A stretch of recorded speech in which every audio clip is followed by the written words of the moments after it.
Hello friend, आज हम आपसे डिस्कस करने वाले हैं एक बहुत ही बेहतरीन कंपनी और एक शेयर मार्केट की दिग्गज कंपनी और निफ्टी की दिग्गज कंपनी जिसका रिज़ल्ट कल के डेट में आया हुआ है और बहुत ही बेहतरीन कंपनी है।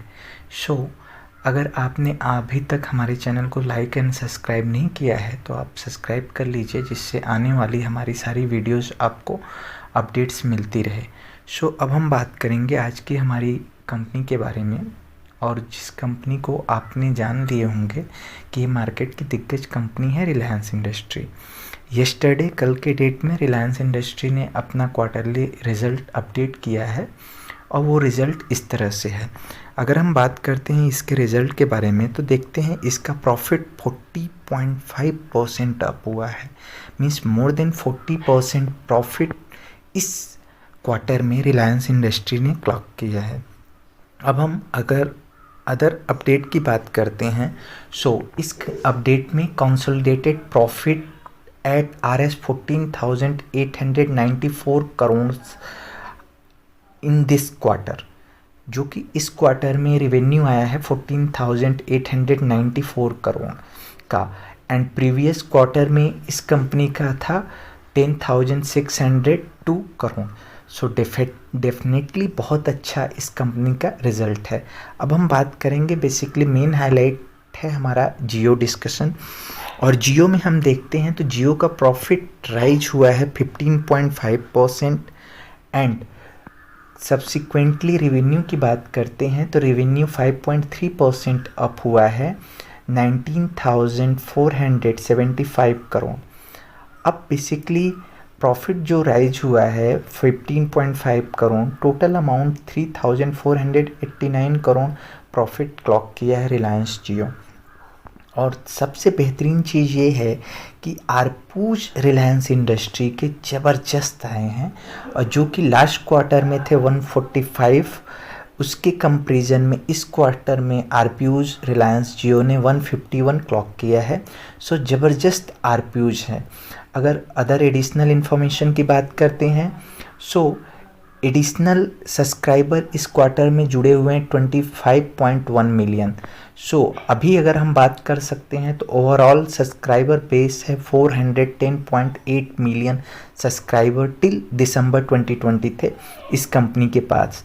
अब बात करते हैं कंपनी की ईविटा, तो कंपनी का ईविटा ग्रो हुआ है 6.4% क्वार्टर ऑन क्वार्टर, और बेसिकली 8,483 करोड़ राइज हुआ है, और मार्जिन एक्सपेंड हुआ है 46 बेसिस पॉइंट।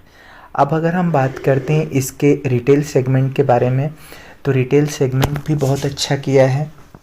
इस सेगमेंट में बात करते हैं तो ड्यू टू द कोविड, आपको भी पता था, तो लोकल जो भी रिस्ट्रिक्शन होने के कारण इस कंपनी ने बहुत अच्छा क्लॉक किया है, और इसका जो ईविटा है इस कंपनी का है 53.9% राइज हुआ है अराउंड 3,087 करोड़। मार्जिन एक्सपेंशन है 380 basis point quarter and quarter at around 9.3% ended in December quarter हुआ है।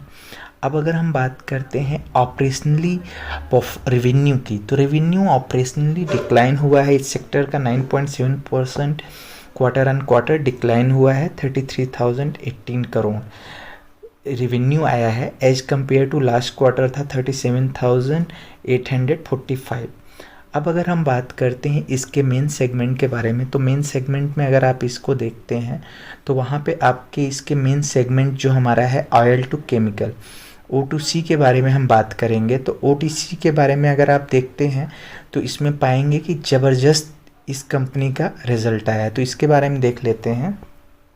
Reliance oil to chemical business which is formally reorganized reporting segment to reflect new strategy and management metrics, clocked 10% subsequential growth in the revenue at Rs 83,838 crore for the quarter ended December 2020। अगर आप दिसंबर 2020 को देखते हैं तो उसके comparison में इस quarter में ज़बरदस्त रेवेन्यू क्लॉक किया है O2C बिजनेस ने। आपको भी पता है कि रिसेंटली ऑयल प्राइसेस राइज हुए हैं, उसको देखते हुए इस कंपनी ने ज़बरदस्त रेवेन्यू क्लॉक किया है। अब अगर हम बात करते हैं इसके ओवरऑल सेगमेंट की, तो ऑपरेटिंग लेवल पे आप देख सकते हैं 10.3% quarter on quarter EBITDA growth हुआ है, 9,756 करोड़। हायर प्रोडक्ट सेल हुआ है। एंड इसके साथ में अगर हम बात करते हैं इसके अदर कुछ पॉइंट्स जो कि हाईलाइट करना है, तो उसको अगर आप देखेंगे तो ज़बरदस्त इन्फॉर्मेशन आपको आयल्टो केमिकल में दिखेगा। अब बात करते हैं EBIT ग्रू हुआ है 13.3% to Rs 7,647 crore. And margin expansion हुआ है यहाँ पे 20 basis point at 9.1% compare to previous quarter. So margin भी इस कंपनी का ज़बरदस्त इम्प्रूव हुआ है। अब बात करते हैं O2C बेसिस पे, तो company throughout increase 16.8 MMT to 18.2 MMT on quarter basis. अब ओवरऑल अगर इंक्रीज हुआ है क्षमता देखते हैं तो 16.8 से 18.2 क्षमता में क्लॉक किया है। और साथ में आप देख सकते हैं तो क्वार्टरली Q2 के कंपेरिजन में Q3 में डिमांड भी इंक्रीज हुआ है, जो कि बहुत अच्छी बात है। अब बात करते हैं इसके अलग सेगमेंट के बारे में, oil and gas exploration and production. So business reported 21.4% subsequential growth in revenue Rs 431 crore in last quarter. आप देख सकते हैं प्रीवियस क्वार्टर में 21.4% रेवेन्यू ग्रो हुआ है इस सेगमेंट में बारे में। और in December Reliance and BP started production from the R cluster ultra deep water gas field in block KG-D6 of the east coast of India. Reliance and BP दोनों ने jointly, जो जॉइंट वेंचर है, उन्होंने KG block D6 से production भी start कर दिया है। सो ये एक ज़बरदस्त डिमांड और साथ में ज़बरदस्त रिज़ल्ट देने वाली रिलायंस इंडस्ट्री का, जिसका रिज़ल्ट बहुत लोगों को इंतज़ार था, वो रिज़ल्ट आ गया है। अब आप देख सकते हैं इस कंपनी का, तो फाइनली अगर हम देखते हैं तो प्रॉफिट 40% अप हुआ है और रेवेन्यू एंड अदर वेरिएशंस बहुत अच्छे हैं। So this is a very good stock. अब हम बात करते हैं ओवरऑल रिलायंस इंडस्ट्रीज़ के बारे में। सो ये स्टॉक मार्केट की दिग्गज कंपनी है जिसने कल के डेट में बहुत ही अच्छा रिजल्ट दिया है और मार्केट एक्सपेक्टेशन के अकॉर्डिंग था और बीट भी किया है स्टॉक मार्केट को। तो मंडे के डेट में बहुत अच्छा स्टॉक प्राइस मूवमेंट दिखेगा। और साथ में अगर आपने इस चैनल को सब्सक्राइब नहीं किया है तो इस चैनल को सब्सक्राइब कर लीजिए, जिससे कि आगे आपको बहुत अच्छे स्टॉक्स की इन्फॉर्मेशन आपको हम प्रोवाइड कर सकें। और साथ में एक डिस्क्लेमर है कि अगर आप इस स्टॉक में इन्वेस्ट करना चाहते हैं तो अपने फाइनेंशियल एडवाइज़र की सलाह एक बार ज़रूर लें।